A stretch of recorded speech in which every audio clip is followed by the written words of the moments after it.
Defence की बात होती है ना, हम जब हाथों से सेल्फ डिफेंस करते हैं तो एक हमेशा एक कमेंट दिया जाता है कि जब सामने गोली होगी ना, बंदूक होगी, तो हाथ काम नहीं करेंगे। मेरे को थ्रेट क्या कर सकता है? मेरा बॉडीगार्ड खड़ा है, मैंने अपनी जेब से नाइफ निकाला जो मैं हमेशा करता हूँ, वो मुझे जीना है। अगर मैं वो जी नहीं रहा हूँ तो मैं लोगों को बेवकूफ़ बना रहा हूँ।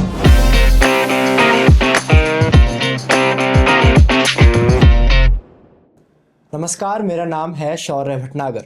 दोस्तों, आज हमारे स्टूडियो में कैप्टन जयप्रीत जोशी, जिनको हम इस पूरे पॉडकास्ट के दरमियान कैप्टन जो नाम से भी बुलाएंगे।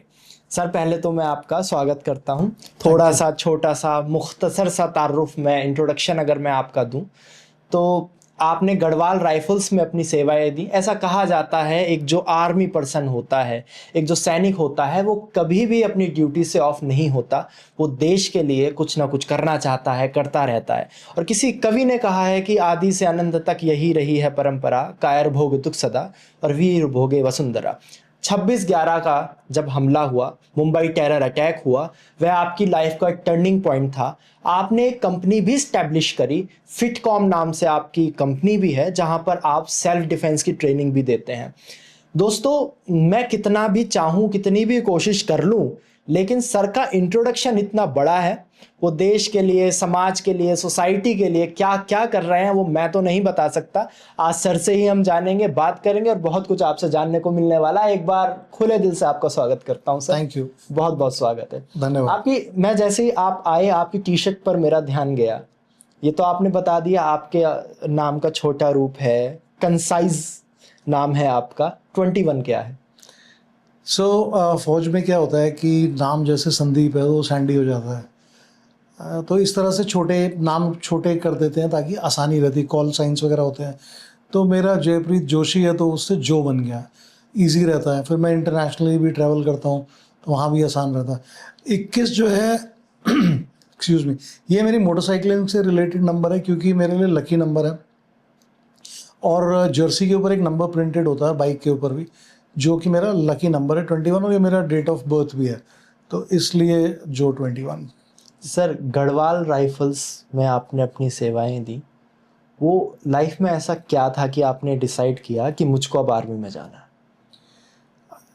ऐसा कुछ नहीं था कि मुझे क्या करना है क्या नहीं करना है, लेकिन मुझे इतना ज़रूर था कि मेरे को कोई ऐसी जॉब करनी है जहाँ पर मैं कुछ सच पूछे तो अथॉरिटी हो।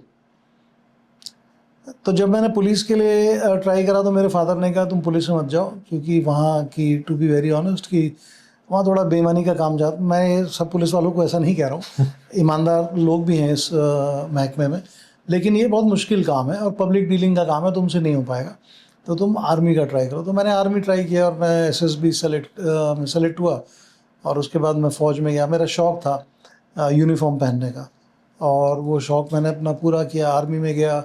और ये भी अच्छा हुआ कि मुझे मेरी जो रूट्स हैं, अपनी जो इनिशियल ट्रेनिंग है वो कहाँ से करी? और जितना मैं समझता हूँ, गढ़वाल राइफल्स उत्तराखंड से बिलोंग करती है और एक बहुत प्यारी रेजिमेंट गढ़वाल राइफल्स मानी जाती है। हाँ, गढ़वाल राइफल्स एक बहुत पुरानी यूनिट है जो पहले गुरखास के साथ मिली हुई थी। उसके बाद में सेपरेट होकर गढ़वाल अलग से एक रेजिमेंट बनी। मैंने अपनी ट्रेनिंग में OTA से हूँ, ऑफिसर्स ट्रेनिंग अकेडमी चेन्नई, जो चेन्नई अभी मद्रास बोलते थे पहले, OTA मद्रास, वहाँ से मैंने ट्रेनिंग करी है। और उसके बाद ऑल ओवर इंडिया, आप कह सकते हो विदेश में भी काम किया। भूटान में था मैं पोस्टेड, तो हम लोग RBA को ट्रेन करते थे, रॉयल भूटानीज आर्मी को। तो आपकी बहुत सारी वीडियोस हैं पुरानी जिसमें आप ट्रेनिंग दे रहे हैं और अभी भी आप इसी सिलसिले को अपना आगे बढ़ा रहे हैं। तो वो फ़ौज से जो भी मैंने कुछ सीखा, जैसे आपने जिक्र किया था शुरू में 26/11 का, तो 26/11 एक टर्निंग पॉइंट था। मैं कॉर्पोरेट में था, अच्छी वाइस प्रेसिडेंट के डेजिग्नेशन पे था मैं एक कॉर्पोरेट के अंदर, अच्छी सैलरी थी, सब कुछ अच्छा था, लेकिन मैंने कहा यहाँ पे मेरे को वो नहीं मिल रहा जो मुझे लाइफ में करना है। कन्फ्यूशियस नाम के एक फिलोसफर हुए हैं, हिंदी में पता नहीं फिलोसफर को क्या बोलते हैं, मनोवैज्ञानिक, वो तो वो हो गया ना, मनोवैज्ञानिक, दार्शनिक। हाँ, तो उन्होंने कहा था कि if you do what you love to do, you will never have to work in your life. कि अगर आप अपने जीवन में वो काम करते हैं जो आपको अच्छा लगता है तो आपको वो काम लगेगा नहीं। तो यही सोच के, और फिर 26/11 हो गया, तो जब 26/11 हुआ तो 176 लोग मारे गए थे उसमें बॉम्बे में। मैंने ये सोचा है 10 टेररिस्ट आए, और हमें कंफर्म आज तक नहीं कि 10 थे कि 8 थे कि कितने थे। हमने सिर्फ कसब को देखा है और एक टेररिस्ट को बाहर गिरते हुए देखा, बाकी तो मूवीज़ में देखा है जो भी देखा, तो हमें कंफर्म कुछ नहीं कि टोटल कितने थे। खैर जितने भी थे, इर्रिस्पेक्टिव, अगर हम 10 भी मानते हैं कि 10 आदमी आए और 176 लोगों को मार कर चले गए, तो वो क्या कर सकते थे अपने आप को बचाने के लिए। अगर इस ऐसी कोई ट्रेनिंग हो जिससे एक भी ज़िंदगी बच जाती, 175 हो जाते, तो जिस घर का वो एक इंसान बचता, उसकी कितनी खुशी होती। तो बस यही सोच के मैंने जब भी सेल्फ डिफेंस की बात होती है ना, हम जब हाथों से सेल्फ डिफेंस करते हैं तो एक हमेशा एक कमेंट दिया जाता है कि जब सामने गोली होगी ना, बंदूक होगी, तो हाथ काम नहीं करेंगे। तो नहीं, ऐसा नहीं है। देखिए क्या होता है ना, सेल्फ डिफेंस का मतलब, सेल्फ डिफेंस एक जी बहुत गहरा सब्जेक्ट है। मैं बहुत सारे कंट्रीज़ में ट्रैवल किया। मैं इसराइल गया हूँ 2 बार, जर्मनी में गया हूँ, सिंगापुर गया हूँ, थाईलैंड गया हूँ। तो बहुत सारी कंट्रीज़ के अंदर जाके मैंने ट्रेनिंग ली है और मैंने सीखने की कोशिश करी है कि वो लोग क्या करते हैं। अब मान लीजिए ये दरवाज़ा खोल के कोई गन लेकर आ जाता है, ठीक है, एक तो है कि वो शूट करना शुरू कर देगा, टाटा टाटा। ऑब्वियसली मेरे पास कोई कुछ नहीं कर सकता मैं उसमें सेल्फ डिफेंस खत। अगर कोई 100 मीटर से कोई स्नाइपर मेरे पे निशाना मारेगा तो मैं कुछ नहीं कर सकता, मुझे पता ही नहीं है। लेकिन अगर मुझे पता चल जाता है कि कोई इस तरीके से आ रहा है, तो मैं अपनी जो उसका लाइन ऑफ फायर को तोड़ के, लेफ़्ट राइट मूव करके, कोई फर्नीचर उठा के उसकी तरफ मार के अपने को कुछ हद तक अपने को जो क्लीन वो शॉट अगर लेता है, ऐसे मैं बैठा हूँ और टक टक टक टक टक, अभी उसका काम मैं मुश्किल कर सकता हूँ। तो सेल्फ डिफेंस का मतलब ये होता है। और एक जैसे आपने स्पेशली फायर आर्म की बात करी, if a weapon can touch you, you can also touch it. मान लो मेरे यहाँ पे सर पे किसी ने पिस्टल रख दिए, मैं उससे बात कर रहा हूँ और ये मेरा एक्शन है और मैंने वेपन जो है उसके हाथ से निकाल लिया। अब जो देखने वाले शायद लगेगा अरे ऐसे तोड़ना होता है, और ये प्रूवन है। नहीं भी हो सकता अगर आप नहीं कर पाए टाइम से, अगर आप उसमें माहिर नहीं है, तो ऑब्वियसली क्योंकि साइकोलॉजिकली सामने वाला तो वैसे भी तैयार नहीं है कि ऐसा भी कुछ होने वाला है। एब्सोल्युटली, तभी तो आया है वो, हैव द चांसेस, तभी तो आया है वो। तो ऐसा नहीं है कि आप, और जो लोग कहते हैं कि कुछ नहीं हो सकता, तो आप क्या करोगे, मर जाओगे? कुछ तो करोगे। तो अगर कुछ करना है तो उसके लिए बहुत कुछ जानना ज़रूरी है। पॉडकास्ट में हमें अभी बहुत आगे जाना है, बहुत सारी बातें करनी है, लेकिन आज एक बहुत इंपॉर्टेंट दिन भी है। सर की कंपनी फिटकॉम को लगभग 16 साल हो चुके हैं। 16 साल पूरे हुए। पहले तो आपको मैं बधाई दूंगा इस बात की, कॉन्ग्रेचुलेशन सर। एक 16 साल की जर्नी है, बहुत सारे लोग मिले होंगे, देखे होंगे, पता नहीं कितने ही लाखों लोगों को आपने ट्रेनिंग दिया। आई थिंक 4 लाख के आसपास, 4.5 लाख हो गए अभी। 4.5 लाख के आसपास डॉक्यूमेंटेड लोग हैं जिनको आपने ट्रेन किया, जिसमें फौजी भी शामिल है, कॉर्पोरेट्स, फौज, स्कूल्स, इंस्टीट्यूशंस, कॉर्पोरेट्स। आप ट्रेनिंग दे रहे थे, लेकिन आपका भी कुछ एक लेसन रहा होगा इन 16 सालों में। आपने क्या सीखा? मैं तो रोज़ ही सीखता हूँ। मैं तो अपने आप को लर्निंग इंस्ट्रक्टर बोलता हूँ। I am not an instructor, I am not the end, so I am learning every day. तो हर बार जब हम जाते हैं कोई ना कोई नई चीज़ सीखते हैं। बट मैंने हाँ ये चीज़ ज़रूर सीखी है कि और क्योंकि जब मैं बताता हूँ, जब मैंने ये जर्नी शुरू करी थी ना सेल्फ डिफेंस की और कॉम्बैट की, इसको एक्चुअली मैं एम्पावरमेंट बोलता हूँ, सशक्तिकरण। तो जब मैंने शुरू किया तो लोग कहते हैं इसकी क्या ज़रूरत है, हम क्या करेंगे, इसका क्या काम है, ऐसा तो होता ही है। तो मैं उस स्कूल का नाम नहीं लूँगा, मैं किसी स्कूल में गया था, उन्होंने मुझे बुलाया था, वो डायरेक्टर बैठे हुए थे, यहीं गुड़गांव का स्कूल है, बहुत बड़ा स्कूल है। और उन्होंने बोला कि मैंने कहा अगर आपके ऊपर, मान लीजिए आप इतने बड़े इंस्टीट्यूशन को करते हैं, अगर आपके ऊपर किसी ने को थ्रेट कर दिया तो आप क्या करेंगे? कह रहे मेरे को थ्रेट क्या कर सकता है, मेरा बॉडीगार्ड खड़ा है। मैंने अपनी जेब से नाइफ़ निकाला, जो मैं हमेशा रखता हूँ, मैंने नाइफ़ निकाला और उनकी गर्दन पर रख दिया। मैंने कहा बुलाइए बॉडीगार्ड को, जब तक आपका बॉडीगार्ड कुछ करेगा it's over, so you have to do something. अब इसका एक छोटा सा एग्जांपल देता हूँ। अगर ये नाइफ मेरी गर्दन पे किसी ने लगा दिया, कोई थ्रेट से जुड़ा, अगर मैं उसका हाथ सिर्फ ऐसे पकड़ लेता हूँ, बस now the knife can not move. कोशिश करेगा, झटका मारेगा, उतनी देर में मेरे पास बहुत सारी चीज़ें हैं जो मैं कर सकता हूँ, जो कि अभी उसका पार्ट नहीं है। ये इस नाइफ है, सॉरी ये नहीं, इसको फोल्डिंग नाइफ बोलते हैं। तो ये बेंच मेड का नाइफ है, एक यूएस की कंपनी, अमेरिकन कंपनी है। तो इसको आप अपने पास रख सकते हैं, और ज़रूरी नहीं है कि आपने इसको नाइफ को धार ही किसी को। नाइफ का मतलब ये नहीं कि आपने किसी को जान से ही मारना है, it's a small cut, even you can use this part, ये जो बट है, अगर ये किसी के नाक पर मारा, आँख पर मारा, मुंह पे कहीं भी मारा, एडिक्वेट डैमेज आप कॉज कर सकते हैं और आप अपने आप को बचा सकते इवन जब हम ट्रैकिंग के लिए जाते हैं तो भी हम हैं। Survival knife, survival knife correct, रखते हैं। हाँ। तो ये चीज़ें हैं। अब हम ये हमने पॉडकास्ट करी थी तो आपने तो नहीं कहा था ये नाइफ लेके आना, कहा था आपने? नहीं, हम सिर्फ पॉडकास्ट के लिए नहीं बोल रही है, सच में आई ऑलवेज कैरी इट। सो जो आपने बोला ना, आपने क्या सीखा, मैंने ये सीखा कि जो मैं करता हूँ वो मुझे जीना है। अगर मैं वो जी नहीं रहा हूँ तो मैं लोगों को बेवकूफ़ बना रहा हूँ, जो बहुत सारे लोग आज के डेट में कर रहे हैं। बट जो मैं कह रहा हूँ वो मैं करता हूँ, and that is the reason people take me seriously. लोग मुझे, इसीलिए हमारे वर्कशॉप्स और जो काम है उसको सराहा जाता है। यही सर जब आप आर्मी में थे उस दरमियान आपकी कहाँ कहाँ पोस्टिंग हुई, कहाँ आप गए, थोड़ा उसके बारे में बताइए। स्टार्ट तो जो मद्रास से हुआ, ट्रेनिंग वहाँ पर हुई तकरीबन 1 साल। वहाँ से जो मेरी फर्स्ट पोस्टिंग थी मैं अरुणाचल गया, और हाई ऑल्टीट्यूड एरिया था, हाई ऑल्टीट्यूड बर्फ़, इंडो मैकमोहन लाइन पे पेट्रोलिंग वगैरह वो सब। उसके बाद मैं वहाँ से आया वेस्ट बंगाल, सिलीगुड़ी। उसके बाद वेस्ट बंगाल से हम गए माऊ।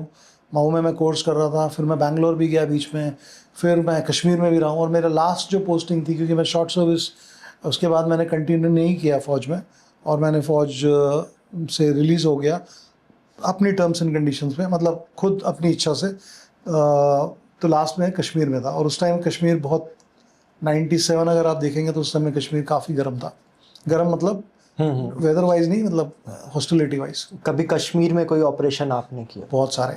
कोई एक ऑपरेशन बताइए, 2 भी बता सकते हैं। इट्स नहीं, इसमें ऐसा कुछ नहीं है। आजकल तो मैं देख रहा हूँ बहुत सारे ऑपरेशन इस तरह से लोग एब्सोल्युटली ओपन जाते हैं वो। लेकिन मैं आपको बता देता हूँ कि एक एरिया लाम, तो जो लोग कश्मीर में रहते हैं या जो वहाँ पर काफ़ी, वो एक ऐसा एरिया आता है कि ऐसा एरिया एक बेल्ट सी बनती है जो कि मतलब पाकिस्तान की एंट्री पॉइंट सा बन जाता है। वहाँ पे एक ऐसा स्पर बोलते हैं, मतलब एक लाइन सी बनती है पहाड़ की, वो अंदर चली जाती है, और वहाँ से काफ़ी घुसपैठ होती थी। तो हम वहाँ पेट्रोलिंग कर रहे थे, तो रात का वक्त था करीब, मेरे ख्याल हमने एम्बुश लगा रखा था। एम्बुश मतलब घात लगा के जैसे हमला करती, क्योंकि हमें पता था एम्बुश घात लगाना, कि हमें खबर लगी थी कि यहाँ से टेररिस्ट आने की उम्मीद है, LET के, लश्कर तैयबा। तो अब उसकी बस की किस्मती थी कि वो आ गया, और आया तो 2 थे वो। तो जैसे ही वो आया तो हमारे जो जवान थे, मैं भी था साथ में, हम लोग 12-10 लोग थे, मैं था और 10 मेरे साथ जवान थे, एक JCO भी थे। हमने जैसे ही बोला कौन है, क्योंकि ऑब्वियसली आप एकदम फायर नहीं खोल सकते हो, क्योंकि आप सिविलियन एरिया के अंदर हो, तो आप पूछते हो, अगर वो रिस्पॉन्ड सही नहीं देता तब आप फायर खोल सकते हो। इनमें ह्यूमन राइट बहुत सारे इश्यूज होते हैं। ऐसे नहीं है कि आप जॉन रैम्बो बन गए और ऐसे नहीं होता है, अनलेस आप हॉट जोन के अंदर है। तो वो एक ऑपरेशन हुआ, हमने उसको पकड़ने की कोशिश की, वो छुप गया पत्थरों के पीछे, खूब फायरिंग हुई, नहीं मिला। जब सुबह फर्स्ट लाइट हुई, मतलब हमने घेर तो लिया था एरिया को, तब वो हमने उसको रिकवर किया। मर चुका था वो, गोलियां उसके बहुत सारी लगी थी, ग्रेनेड वगैरह भी लॉन्च किए थे। तो ये एक छोटा सा ऑपरेशन है। उसके अलावा एक ऑपरेशन और था, वो भी कश्मीर के अंदर था। वहाँ पे था कि एक कोई इन्फॉर्मर था, तो वो डबल साइडेड ये वेपन होता है, ये जो हमें इन्फॉर्म करता है वो दूसरी साइड भी इन्फॉर्म कर सकता है। तो वैसी एक खबर लग गई थी, लेकिन जब हम उसके घर में गए तलाश के लिए, तो वहाँ पे उसकी बहू थी शायद, और बेटा, और वो सब। कश्मीर में सब लोग एक ही कंबल, एक ही उसके नीचे सोते हैं, जो स्पेशली जो गांव वगैरह के अंदर होते हैं सर्दियों के टाइम फूस के अंदर। तो वहाँ पर भी हम ऑपरेशन रेडी गए थे, डॉग्स वगैरह थे वहाँ पे, हमारे भी थे और दूसरी पार्टी के भी थे। तो वहाँ भी थोड़ा बहुत ऑपरेशन हुआ। फैमिली को हमने हार्म नहीं किया, लेकिन जब निकल के भागे तो उनको अटैक किया, और उन्होंने काउंटर अटैक किया, मारे गए। कश्मीर घाटी है, मैं बहुत समय JNK में रहा, और मैंने वहाँ एक चीज़ महसूस करी कि जब हम JNK से बाहर आते हैं तो वहाँ पे बहुत सारी बातें हैं, लोग ऐसे हैं वैसे हैं, या फिर अगर मैं बहुत डायरेक्टली कहूँ कि मोस्ट ऑफ द लोग टेररिस्ट हैं। लेकिन पर्सनली मैंने JNK में ये फील किया कि लोग वाकई में बहुत अच्छे हैं, ऐसा नहीं है कि हर कोई वहाँ पर बुरा है। तो कभी एज एन आर्मी पर्सन आप लोकल से मिलते थे, किस तरीके से वो आपको ट्रीट करते थे? हमें तो बहुत इज्जत दी और बहुत अच्छी तरीके से बात करते थे, और हर जगह में हर तरह के लोग होते हैं। आई थिंक ये किसी को किसी पर्टिकुलर कास्ट रिलीजन से जोड़ना नहीं चाहिए।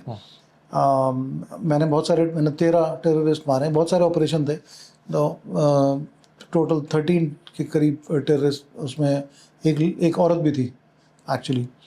बट उसका ये मतलब नहीं है कि सब लोग ख़राब हैं, क्योंकि जो इन्फॉर्म करते हैं वो भी तो उसी कम्युनिटी के लोग हैं, जो लोग बताते हैं, जो लोग चाहते हैं कि वहाँ पे शांति स्थापित हो, पीस हो। तो ऐसा नहीं है कि सब खराब है। हाँ, एक माइंडसेट होता है जो लोगों को थोड़ा ख़राब करता है, और ये तो अब एक इंटरनेशनल ट्रेंड बन गया है। अमेरिका से लेके आप कहीं तक की भी बात करो, राइटिस्ट अलग, लेफ्टिस्ट अलग, अगर देखा जाए तो सब एक तरह से तो आतंकवाद तक ही पहुंच गए ना, जहाँ कह रहे हैं हम उसको मार देंगे, जहाँ पर भी घुस के उठा एक्सट्रीमिज्म लेंगे। है तो वो आतंकवाद। अब वेनेजुएला के प्रेसिडेंट और उसकी वाइफ को उठा लिया, क्या है वो एक्ट ऑफ टेररिज्म नहीं है? बिल्कुल है। आप किसी की टेरिटरी में घुस रहे हो और उठा के ले जा रहे हो, फिर कह रहे हो कि एक हम फ्रीडम सॉवरेन के लिए लड़ कंट्री है वो, वहाँ का इलेक्टेड लीडर को आपने उठा लिया और आप उसको जस्टिफाई आप कैसे भी कर सकते हो। तो मेरे हिसाब से ऐसा नहीं है। लोग अच्छे हैं, बहुत अच्छे लोग हैं, पढ़े लिखे भी हैं, और बहुत सारे पढ़ना भी चाहते हैं, बढ़ना भी चाहते हैं आगे। और आप जाइए अमरनाथ वगैरह में जाइए, आप शिकारा में बैठिए, दल लेक में यात्रा पे जाते हैं जो लोग अमरनाथ वगैरह की, वो कितने मुसलमान लोकल लोग हैं जो हेल्प करते हैं और पूरा उठा के ले जाते हैं बुज़ुर्गों को घोड़े पे बिठा के। कभी कोई ऐसी प्रॉब्लम? सर आपने ट्रेनिंग इजराइल में भी की, जर्मनी में भी 2 बार की, गया है ना? तो अब बहुत सारे देशों में आप घूमे, इवन आपने मार्शल आर्ट्स भी सीखी। मैं इसराइल में हाँ। क्राव मगा के लिए गया था। इजरायली कॉम्बैट सिस्टम है वो। थोड़ा सा बताएंगे उसके बारे में, मेरे लिए क्योंकि शब्द नया है। ओके, ऐसा है कि लोगों को जब सेल्फ डिफेंस की बात करते हैं तो वो जूडो कराटे ही बोलते हैं। तो बाकी आपके व्यूअर्स के लिए मैं बताना चाहता हूँ कि जूडो कराटे स्पोर्ट्स, वो स्पोर्ट है, उसमें बेल्ट बांधते हैं, रेफरी बोलता है ओके फाइट, जैसे यहाँ पे बोलते हैं ना कैमरा रोलिंग एक्शन, उसके पहले आप स्टार्ट नहीं करते। तो वैसे भी स्पोर्ट्स फाइट के अंदर बोलते हैं कि रेडी रेडी गो, उन्हें पता है। अब माइक टायसन की फाइट हो रही है मान लीजिए किसी भी बॉक्सर के साथ, तो उसको पता है कि मेरे को किससे लड़ना है। अभी जैसे ये रोंडा राउसी और उसका करानो की जो फाइट हुई थी, तो उन दोनों एक दूसरे को जानते हैं, हाइट पता है, रीच पता है, वेट पता है, उसका क्या स्ट्रॉन्ग पॉइंट है। लेकिन सेल्फ डिफेंस में आपको नहीं पता कि एक आदमी होगा, 2 होंगे, 3 होंगे, 4 होंगे, कोई रूल नहीं है, कुछ नहीं है। तो उसके लिए क्राव मगा एक सिस्टम है। क्राव मगा का मतलब होता है फेस टू फेस कॉम्बैट। क्राव मागा, KRAV और MAGA मागा, ये इजरायली सिस्टम है। और वहाँ की IDF यूज़ करती है, इजरायली डिफेंस फोर्सेस यूज़ करते हैं। हर जगह आप वेपन को यूज़ नहीं कर सकते। अब अगर मेरे पास राइफल भी है, मुझे यहाँ कोई आ गया, तो मैं जब तक उसको टर्न करूँगा बहुत देर हो जाएगी, तो मुझे कुछ करना पड़ेगा खाली हाथ या पैर से।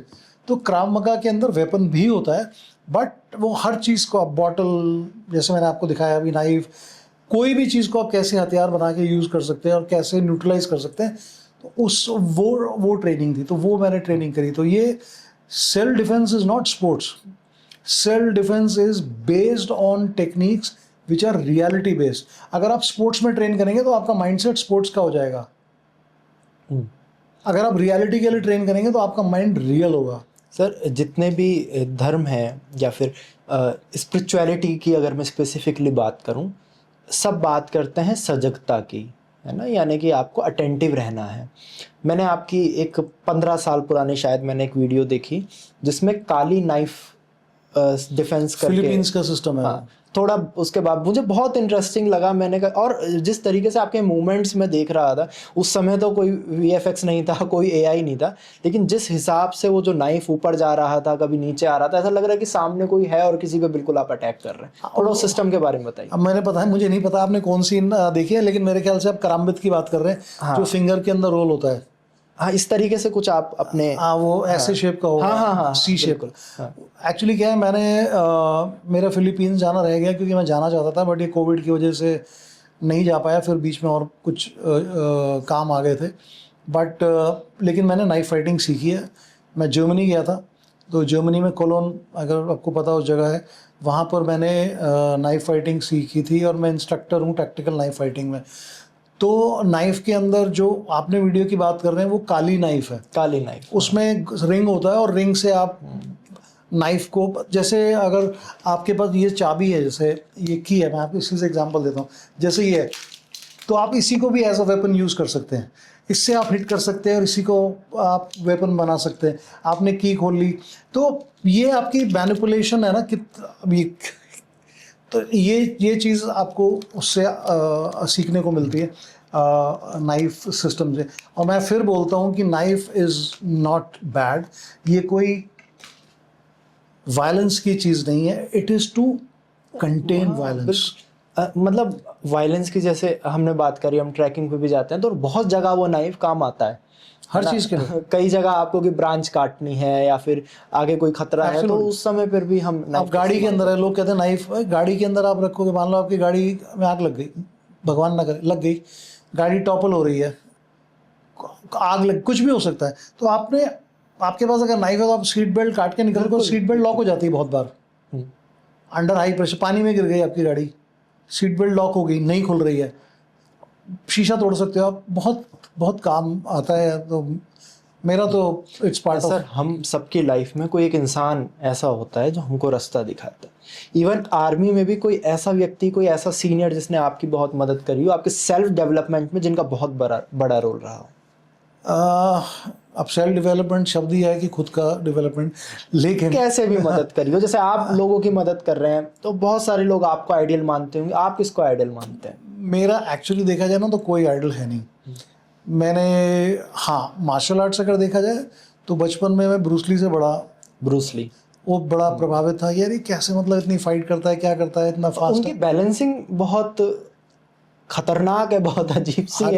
हर चीज़ वो इवन एक किक उनकी इतनी पावरफुल है, मैंने बहुत सारी उनकी वीडियोस देखी हैं और आज भी विश्वास नहीं होता है कर कैसे रहे हैं। तो वही है ना कि माइंड, वो बोलते हैं ना, एक कहावत होती है टैक्टिकली मिलिट्री पार्लन में, OMAW बोलते हैं, ओमा, वन माइंड एनी वेपन। अगर आपका माइंड स्ट्रांग है तो यू कैन अचीव एवरीथिंग। और इवन थोड़ा बहुत जितना मैं समझता हूँ, मसल माइंड कनेक्शन बहुत ज़रूरी होता है। हाँ, मस्कुलर उसको कनेक्टिविटी बोलते हैं। अब बहुत से लोग, अभी मैं जैसे एक कोर्स कर रहा हूँ, आपने ये बात करी तो मैं बता देता हूँ, जैसे CPT है, CPT सर्टिफाइड पर्सनल ट्रेनर। अब मुझे पर्सनल ट्रेनिंग नहीं देनी है किसी को, बट मैं खुद के लिए सीखता हूँ। आप जिम जाते हैं, अपने आप हेल्थ को, अपने बॉडी को, शरीर को तंदुरुस्त रखना बहुत ज़रूरी, जो वॉक से नहीं हो सकता, तो you have to lift weights. अभी आप मेरे हाथ पता नहीं कैमरे में दिखाई दे रहे हैं, आपको ब्लिस्टर्स दिखाई देंगे, तो ये ब्लिस्टर्स इसलिए है क्योंकि आप वेट्स उठाते हो। तो एज जैसे जैसे होती है तो you should have the balance and strength, और वो तभी आएगा जब आप इन चीज़ों को करोगे। तो जैसे अगर आपका दिमाग स्ट्रांग रहेगा, then only the muscle will respond. अगर इन दोनों के अंदर समन्वय नहीं है, कनेक्शन नहीं है। आप सुबह कितने बजे उठ जाते हैं सर? 5 बजे। 5 बजे। अभी भी फ़ोन में अलार्म आप देख सकते और क्या दिनचर्या रहती है? अभी तो मुझे लगता है शायद आपको अलार्म की ज़रूरत भी नहीं पड़ती। नहीं, वो alarm logical clock automatically set. मैं आज तो जल्दी उठ गया था, आज 4:15 उठ गया था, क्योंकि मेरे को लगा नींद पूरी हो गई, क्योंकि कल मैं जल्दी सो गया। नॉर्मली मैं 9:30 सो जाता हूँ, और मैं बहुत ही सोशल या व्यवहारिक तौर पे बोला जाए तो मैं बड़ा बेकार इंसान हूँ। किसी के घर पार्टी है, किसी ने घर पे बुलाया, तो मैं अवॉइड करता हूँ कि यार, मैं झूठ बोलना पड़ता है जो मुझे अच्छा नहीं लगता, लेकिन कुछ करके, या मेरी तबीयत ठीक नहीं है, ऐसे कुछ करके I don't go normally, unless कोई बहुत ही बड़ा कुछ इवेंट हो। तो जिन लोगों की पार्टीज में आप नहीं गए हैं, अगर वो ये वीडियो देखें तो उन्हें मालूम है, ये उन्हें मालूम है, उन्हें सबको मालूम है कि ये कैसा कुछ कर देगा। वो कहते हैं हमें पता था तू नहीं आएगा, या जो भी। और अगर जाता भी हूँ, जैसे हमारी फौजी पार्टी होती है धौला कुआं में, हमें बहुत सारे गेट टुगेदर्स होते हैं, तो मैं कहता हूँ यार खाने का टाइम हो गया, खाना, यार अभी तो दारू पियेंगे ना, दारू नहीं, खाना। एंड तो मैं तो थोड़ा सा क्या बोलेंगे, एंटी अनसोशल बंदे को क्या बोलेंगे, अव्यवहारिक से हो जाता है। But I think it is okay as long as you are okay. असामाजिक, अपना असामाजिक, हाँ, असामाजिक तत्व। सो अपना मन चंगा तो कटौती में गंगा, वो वाली बात है। तो मेरे को लगता है कि मेरे लिए ठीक नहीं है, because at the end of the day मुझे खुद को ही देखना है। सर, मैंने बहुत सारी आपकी वीडियोस देखी, पूरी रिसर्च करके आया हूँ मैं, जितनी मैं कर पाया।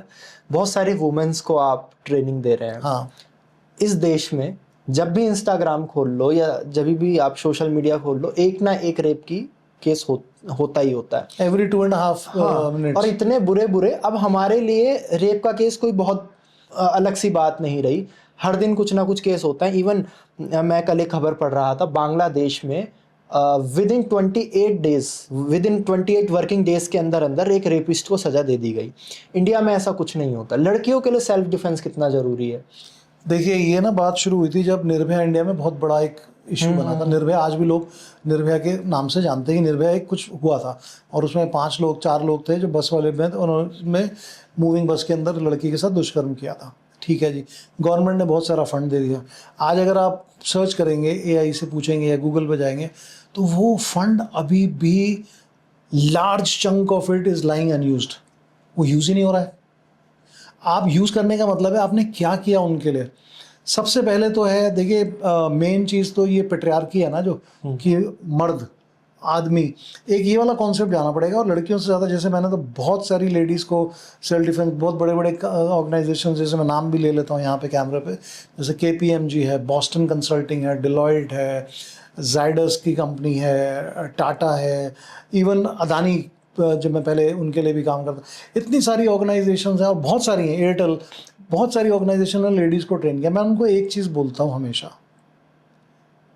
This training is not to fight, this training is to make you understand that you will not do anything to me, to give you a strong mind. अब माइंड, अब मैं एक चीज़ हमेशा बोलता हूँ, strong mind, no strength, over confidence. Strong body, no mind, lack of confidence. तो आपको विल और स्किल दोनों को ही स्ट्रॉन्ग करना पड़ेगा। And that is what I, अब लड़कियां बोलती हैं हमें क्या ज़रूरत है, हमारी शरीर तो आदमी जैसा हो जाएगा। मैंने, कैसे हो जाएगा आदमी जैसा शरीर? हो ही नहीं सकता आपका। मैंने कहा, मैं औरत जैसा शरीर कर सकता हूँ? नहीं कर सकता। तो आप कैसे हो जाओगे? So don't worry, workout. बच्चे होने के बाद भी, मेरी एक स्टूडेंट है, इंस्ट्रक्टर भी थी मेरे साथ काफ़ी टाइम, अभी वो शिफ्ट हो गई है हैदराबाद में। मेरे ख्याल उसके डिलीवरी के 3 महीने के बाद ही शी स्टार्टेड रनिंग, एक्सरसाइजिंग। आप today she is an instructor. तो लेडीज़ के लिए बहुत इंपॉर्टेंट है, और आदमियों के लिए भी, everybody should learn. Sir, Hindustan में अगर औरतों को आज आज़ादी भी चुननी होती है, वो जॉब के रूप में, मैं बहुत सारी मेरी ऐसी दोस्त हैं, लिबरलाइजेशन, उनके लिए वो अपने घर से सिर्फ इसलिए दूर रह रही हैं कि कल को मेरे पिताजी आकर मुझे ये ना कह दे कि शादी कर लो। हाँ, वो बच रही हैं उस चीज़ से। मतलब आप सोचिए कि जिस चीज़ के बारे में लड़के सोच भी नहीं रहे हैं, उसे कंडीशन से बचने के लिए लड़कियां घर से दूर रह रही हैं। बिल्कुल ठीक है। अभी रिसेंटली मैंने एक केस पढ़ा, एक UPSC एस्पिरेंट जो कि अपने किसी 4 साल पुराने दोस्त से मिली, उसका 3 दिन तक उसको सिडक्टिव देकर उसका रेप किया गया। हमारे देश में कोई लॉ नहीं बन रहा है, कोई ऐसा एम्पावरिंग लॉ नहीं है कि जिससे हम इन सब चीज़ों को रोक सकें। देखिए, लॉ तो बहुत सारे हैं, बट प्रॉब्लम क्या है कि जो उसका एनफोर्समेंट है ना, वो प्रॉब्लम है। इवन जो लोग अभी सिस्टम में हैं, वो लोग रेपिस्ट हैं। अब पता नहीं, आप देख लो ना, अभी कितने सारे बाबा लोग हैं जिनके अगेंस्ट वो अक्यूज नहीं है, कन्विक्टेड है। कन्विक्ट मतलब कि वो साबित हो चुका है कि तुम रेपिस्ट हो, और लोग पूछ रहे हैं। सर, आसाराम बापू का, चाहे कितने भी भक्त बैठे हो यहाँ पे, सच है, वो तो रेपिस्ट है, लेकिन वो बाहर। और दूसरा वो कौन है, राम रहीम, वो बाहर। अब उसकी 14 साल की, कितने की, 12 साल की जेल के अंदर, वो 450 दिन से ज़्यादा तो पैरोल पे रह चुका है। तो फिर आप बोलते हो बेटी पढ़ाओ, बेटी। ये लोग कौन हैं जो आज भी उनके पैरों में पड़ रहे हैं? मतलब जब कोर्ट ने कह दिया कि हाँ भाई रेपिस्ट हैं, वो इसलिए ही अंदर हैं, तो क्या इस समाज को ये समझ में नहीं आ रहा कि यार समझो कि इन्होंने रेप किया है? वो आज भी उनको पूछने में लगे हुए हैं। देखिए, प्रॉब्लम बताइए क्या है, मुझे जो लगता है कि हमें ना एक धर्म के नाम पर हम कुछ भी कर देते हैं। कितने सारे, बहुत सारे बाबा लोग हैं, जैसे सतपाल महाराज, और बहुत सारे ऐसे बाबा हैं जो सचमुच में अच्छी बात करते हैं। मैं किसी का नाम नहीं लूँगा, बहुत सारे लोग हैं जो बहुत अच्छी बात करते हैं, लेकिन हमें ये आइडेंटिफाई करना पड़ेगा कि एक गुरु है और एक भगवान है।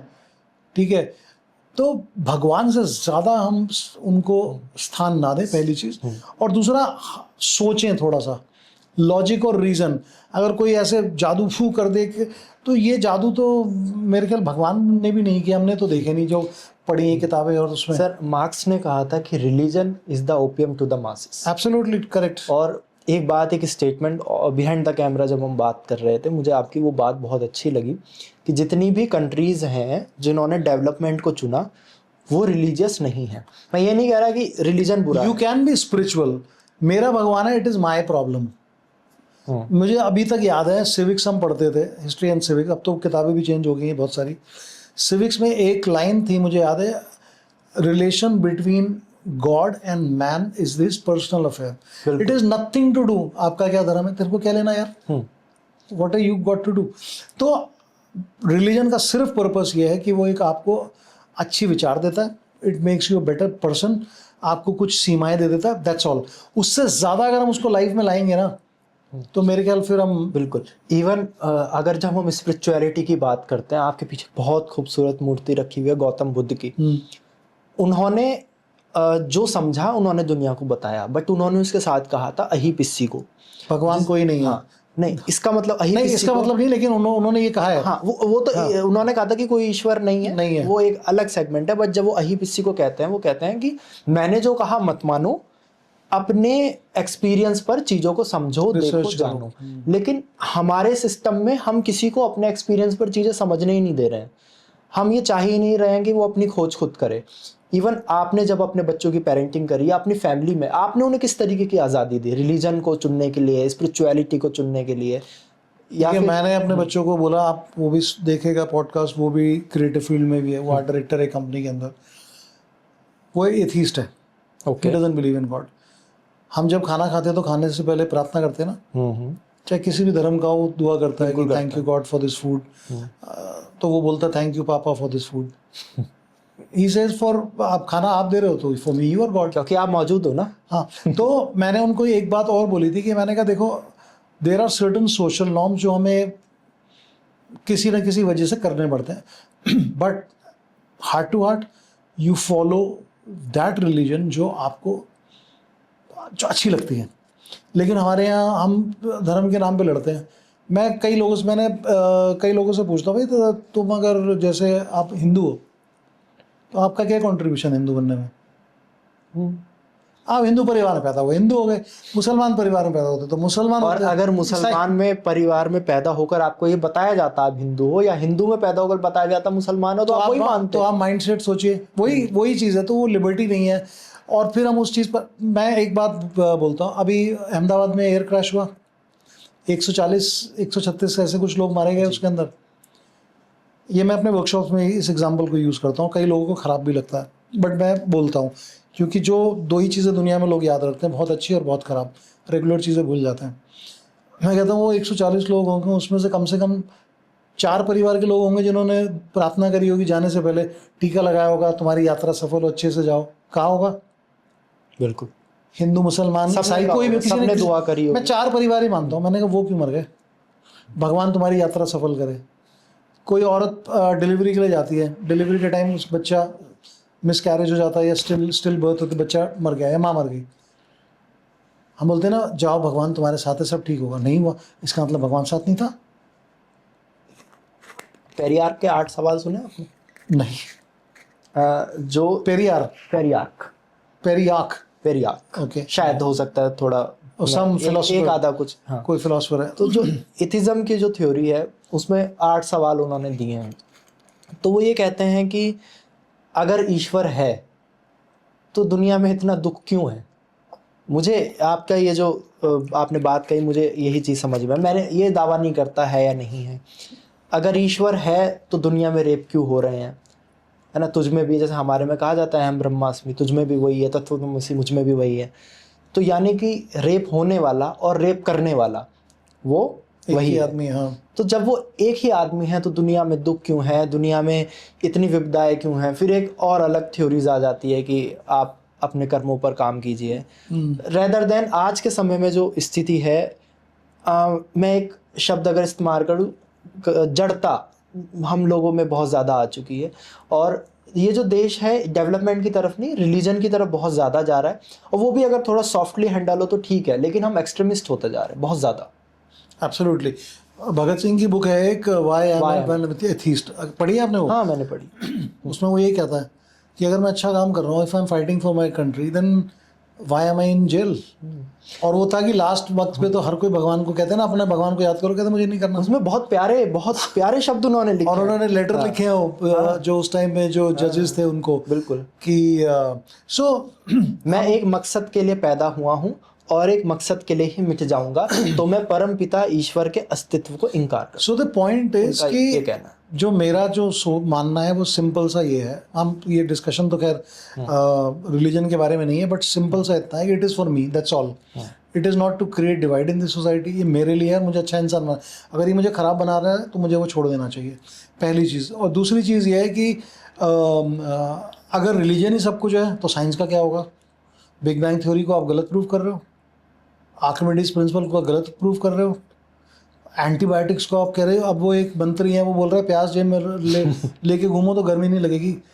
और मुझे दुख के साथ कहना पड़ता है, अगर वो सुन रहे हैं इस पॉडकास्ट को, तो मैं भी स्टीफन्स कॉलेज से ही हूँ and I passed out in 1990, और आप भी आए थे शायद 89 में, I think you are 1 year junior Rahul Gandhi के साथ। इतना पढ़ा लिखा होने के बाद, फ्रॉम अ रॉयल फैमिली, बाहर जाकर आप पढ़े हैं और आप बोल रहे हो कि प्याज अगर हाथ में ले लो जेब में रखो तो गर्मी नहीं लगेगी। क्या बोल रहे हो आप? क्या साइंटिफिक बेस है इसका? आप तो फार्मास्यूटिकल कंपनियां बंद करवा दोगे सारी। मतलब अगर प्याज से लू का क्या मतलब है? It is nothing to do with it, it will not heal anybody. So please give them what can. पीने के लिए पानी नहीं है अभी, इंसान तो छोड़िए, बेचारे जानवर जो है ना, उनके लिए उनका क्या हालत होती है अभी। So we have to have a space for everybody. और आज हम देख रहे हैं अभी सुप्रीम कोर्ट के एक वर्डिक्ट आई स्ट्रे डॉग्स को लेकर, और इनको यहाँ से रीशिफ्ट कर दो। बट एक सवाल हमेशा मेरे मन में आता है कि क्या हम वाकई में ये मानते हैं कि दुनिया मात्र हमारे लिए ही है? हाल ही में दिल्ली का एक तालाब सूख गया, वहाँ से मछलियाँ मर गई, बहुत सारी, है ना। हम सस्टेनेबल डेवलपमेंट की बात करते हैं सर, लेकिन हम कर क्या रहे हैं? हमें ऐसा क्यों लग रहा है कि ये जो दुनिया है हमारा ही इस पे अधिपत्य है, हम ही इसके मालिक हैं? इनसिक्योरिटी है, इनसिक्योरिटी यार पता नहीं कितने ही स्पीसीज हमने खत्म कर दी। हम कर क्या रहे हैं अपने दुनिया के साथ? बहुत दुख होता है ये सोच के कि एक तरफ तो आप बोलते हैं वसुधैव कुटुंबकम, जिसका मतलब the world is my family, and world comprises, हम तो फूड चेन का पार्ट है ना, हम टॉप पर आते हैं बट नीचे और भी है ना। अगर वो नीचे वाले हट जाएंगे तो हम भी ख़त्म हो जाएंगे। सो ये हर एक चीज़ को, हर एक स्पीशीज़ को, हर एक पौधे को, हर एक प्लांट को। मैं केरला गया था, मैंने देखा वहाँ पे पेड़, जिस जगह मैं रह रहा था, रास्ते में आ रहा है पेड़ की डाली, मतलब घर का दरवाज़ा खोलो तो, बट वो काट नहीं रहे उसको, वो ऐसे हटा के निकल जाते, कहते हैं हमें कोई प्रॉब्लम नहीं है। मतलब माइंडसेट है एक, उसकी प्रूनिंग कर सकते हैं। मतलब मैं सिर्फ एक आइडियोलॉजी बता रहा हूँ कि वो इतना ग्रीनरी से, मतलब उस एरिया में जहाँ मैं ठहर रहा था, कि ग्रीनरी इज़ इम्पॉर्टेंट। मेरे घर में 3 पेड़ हैं। पड़ोसी कहते हैं आपके ना, जब हवा चलती है तो पेड़ के पत्ते ना हमारे एसी पे लगते हैं, आवाज़ आती है, हमें डर लगता है, डिस्टर्बेंस होती है।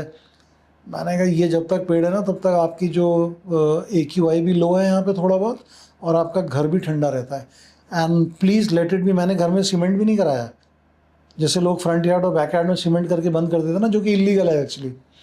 आपको you have to leave 30% of your house for green belt और पैच, जो लॉ बोलता है 20 to 30%, लेकिन लोग उसको कवर कर देते हैं, फिर उसमें छत तो we are doing more damage. लालच। ताओइज्म की बहुत अच्छी थ्योरी है सर कि अगर आप खुश रहना चाहते हैं जीवन में तो आप नेचर के पास रहिए। एब्सोल्युटली। मैं जब आर्मी एरियाज देखता हूँ, मैंने काफ़ी लंबा समय पुणे कैंट में गुजारा, हनीमून पोस्टिंग भी कहा जाता है पुणे कैंट को। वहाँ पे इंजीनियर्स का एक विंग है, बहुत ही खूबसूरत कैंट है, बहुत सुंदर है। और जब आप यहाँ पे वो कॉलेज है इंजीनियरिंग का। हाँ जी, वहाँ पे बहुत ही खूबसूरत वो कॉलेज है। ठहरा हूँ वहाँ पे भी। जी, तो जब हम एक जो आर्मी पर्सन होता है ना, उनके लिए एक आर्मी लाइफ अलग होती है और एक सिविल लाइफ।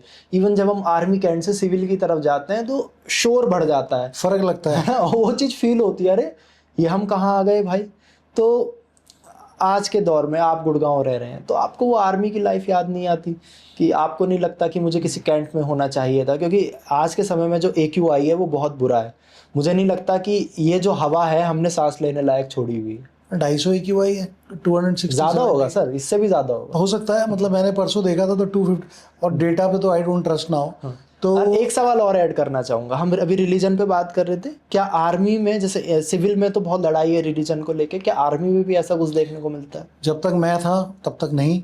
सर्वधर्म स्थल बोलते हैं, वहाँ पर हिंदू मुसलमान सरदार जा सकते हैं। वाह। दुआ करो, प्रार्थना करो, जो भी मस्जिद नमाज पढ़नी है आप करिए। एब्सोल्युटली, आपके आपस में डिफरेंसेस मतलब माइंडसेट हो सकता है individually, but when you are you are wearing a uniform, जब आप एक रेजिमेंट में, देन एवरीबडी इज टुगेदर। तो ये चीज़ जो अब हमने तो देखी नहीं, आपस में रिलीजन लड़ाई वड़ाई होती है आपस में, लेकिन रिलीजन के बेसिस पे इवन हमारा रुड़की कैंट में भी एक सर्वधर्म स्थल है, वहाँ पर मस्जिद भी बनी हुई है और टेंपल भी हैं, बहुत सारी वहाँ पे आपको जो धार्मिक रिप्रेजेंटेशन है वहाँ पर मिल जाएंगी। तो अगर आर्मी में ऐसा होता है तो मैं मानता हूँ बहुत अच्छी बात है, बहुत अच्छी चीज़ है। बिल्कुल बिल्कुल। जितनी भी रेजिमेंट्स होती हैं, कुछ रेजिमेंट होती हैं प्योर, जैसे गढ़वाल प्योर है, मतलब उसमें सिर्फ गढ़वाली हैं, और कुछ रेजिमेंट्स हैं मिक्स, जैसे सीएमई की आप बात करते हैं पुणे। सर जब आप गढ़वाल रेजिमेंट बोलते हैं ना तो मुझे वो सॉन्ग याद आने लगता है गढ़वाल रेजिमेंट का, बढ़े चलो गढ़वालियों बढ़े चलो। अच्छा, आपको आता है वो गाना? आता है। बड़े चलो गढ़वालियों बढ़े चलो, सिंह की दहाड़ पर, जुल्म के पहाड़ पर बढ़े चलो पहाड़ियों बढ़े चलो, गढ़वालियों। हाँ। तलवार चाहिए ना कोई ढाल चाहिए, गढ़वालियों के खून में उबाल चाहिए।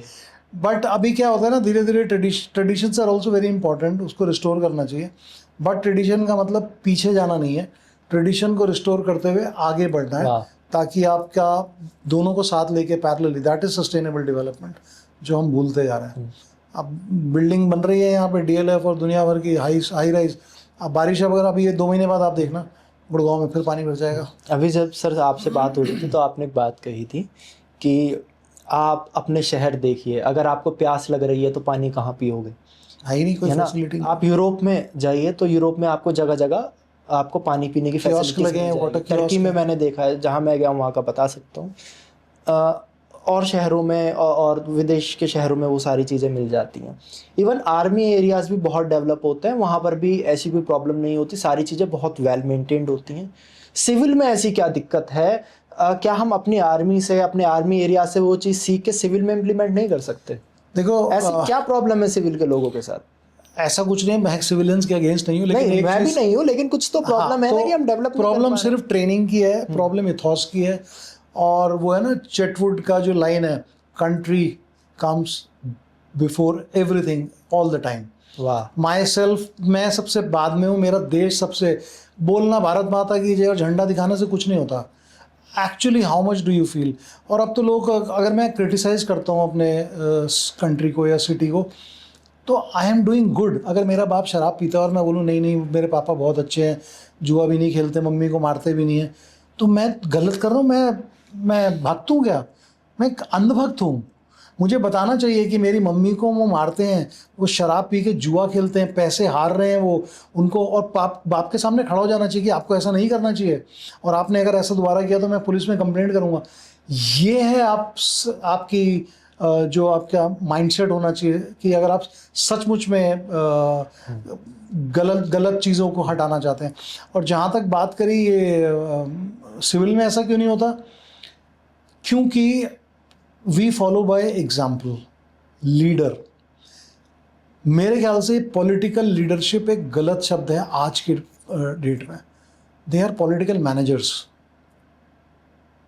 Leaders leads by example. Gandhi ji barrister, belong to a very rich family, but फिर भी लंगोट पहन के लाठी उठा के, क्या ज़रूरत थी टॉयलेट साफ करने की, क्या ज़रूरत थी लाठी खाने की? He could have enjoyed life. But that is what we have to, मतलब लोगों को अपना एग्जाम्पल देना पड़ेगा। On the day people in the civil starts living by example.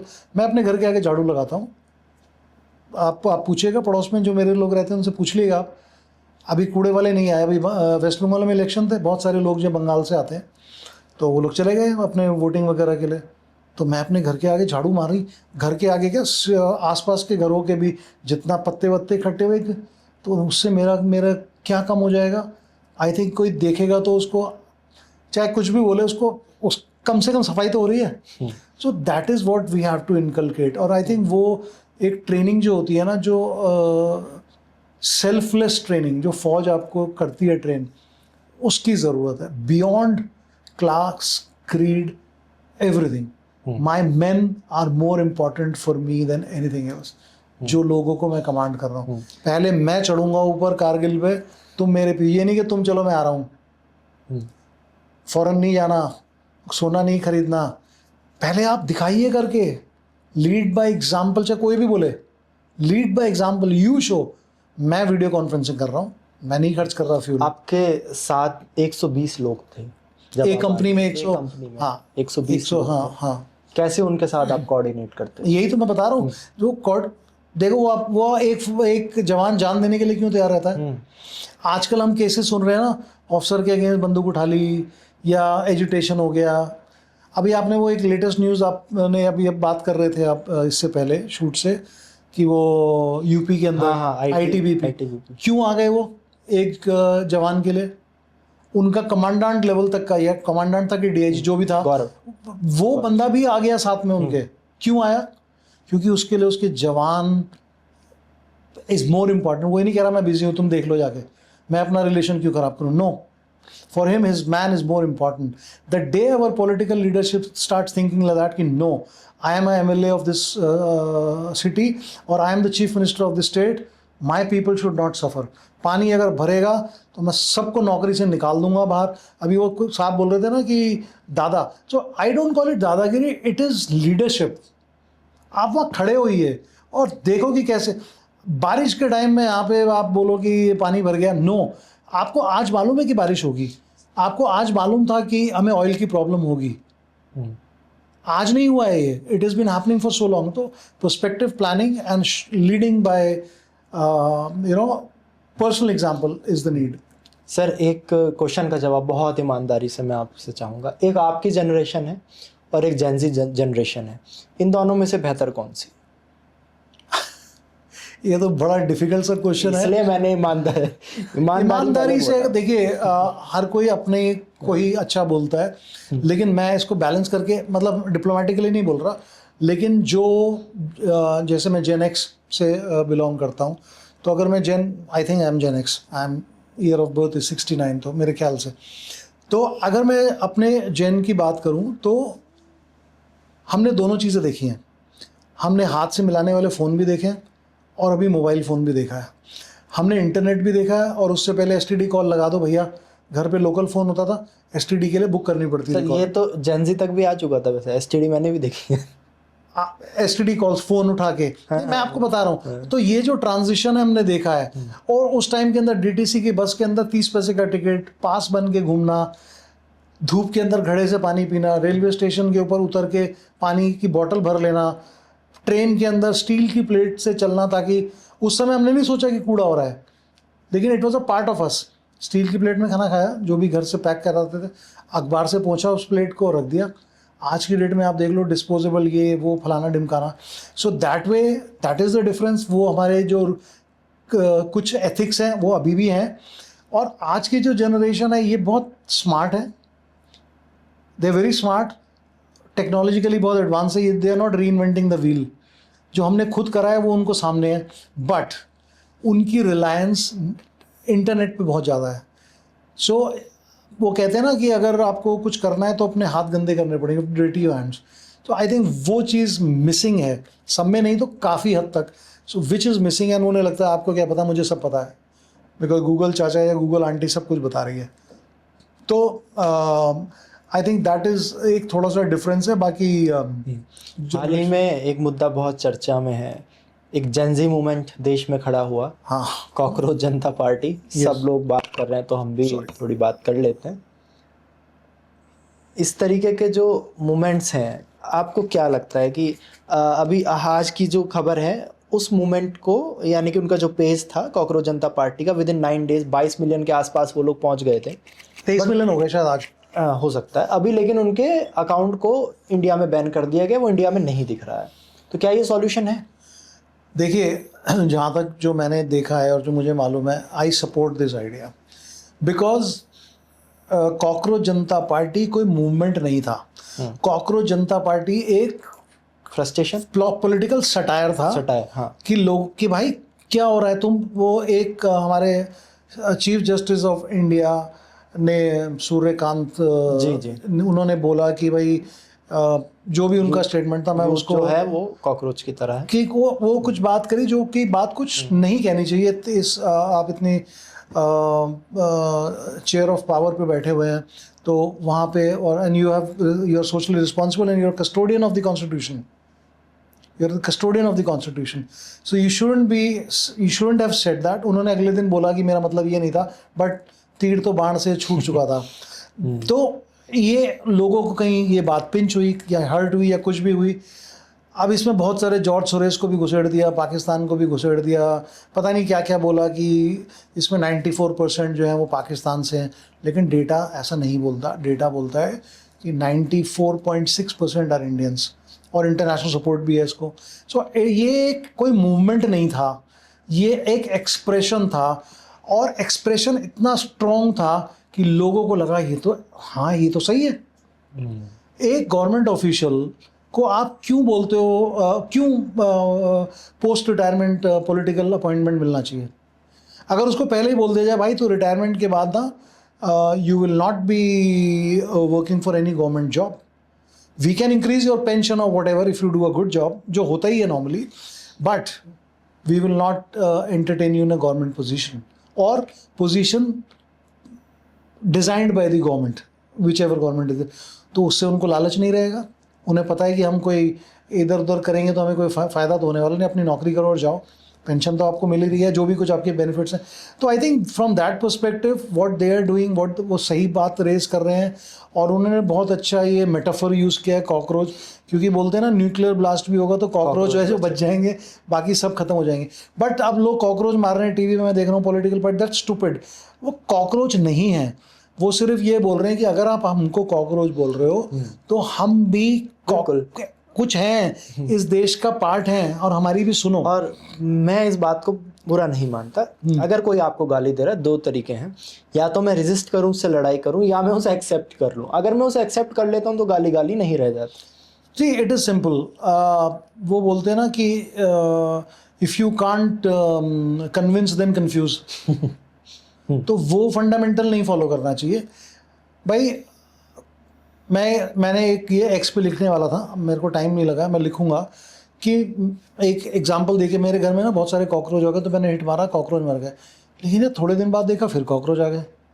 तो प्रॉब्लम कॉकरोच हिट की नहीं थी, हिट तो अच्छा काम कर रहा था, लेकिन मेरे घर में ना किचन में कुछ गंदगी थी, कहीं ऑयल लीक हो रहा था, और कॉकरोच जो है वो ऑयल से अट्रैक्ट होते हैं, वो फिर आ रहे थे। तो मुझे वो ऑयल लीकेज या जो काम वाली जो बर्तन साफ़ करती है वहाँ पर वो सीपेज रोकनी थी। अगर वो चीज़ ठीक हो जाती तो कॉकरोच जनरेट नहीं होते। यानी कि you have to fight the root cause, not the cockroach.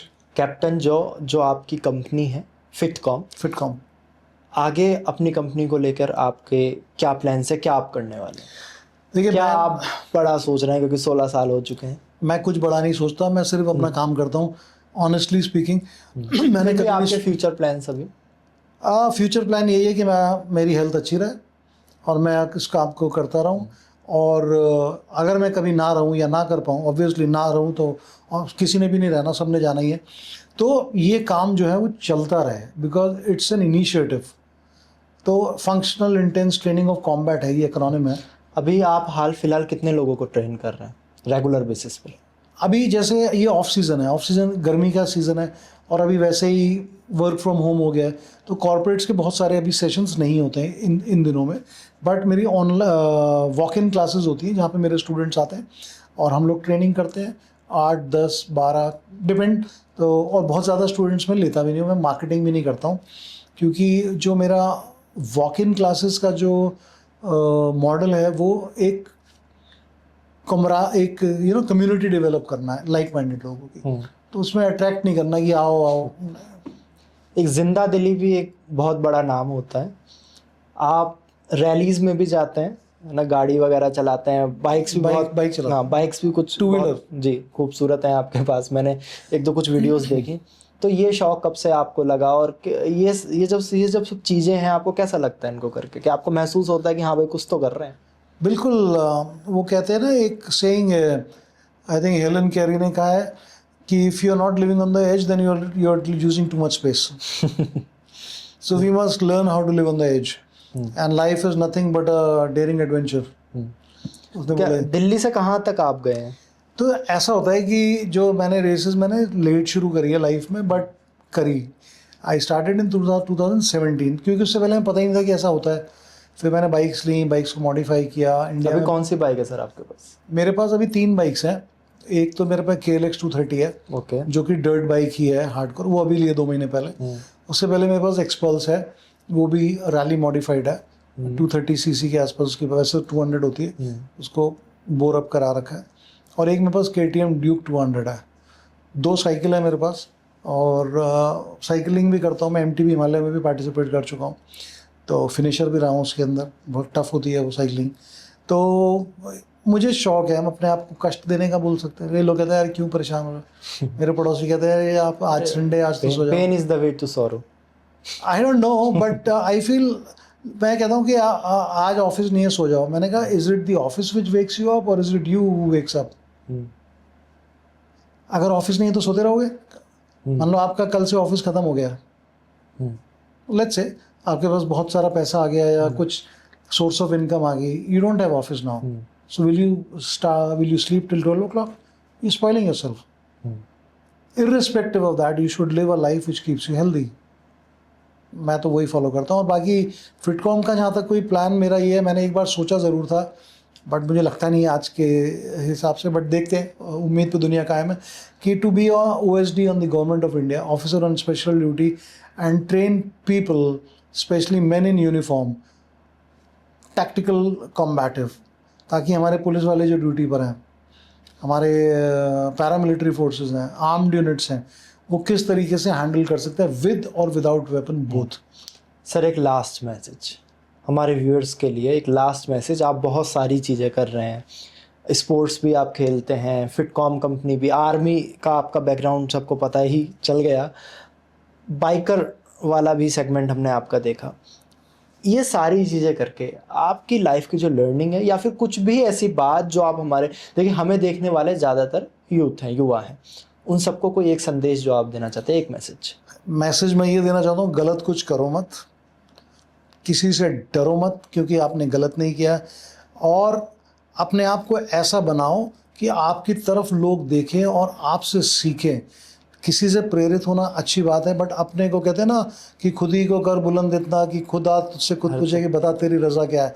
So make yourself strong and don't be scared of anybody, B strong.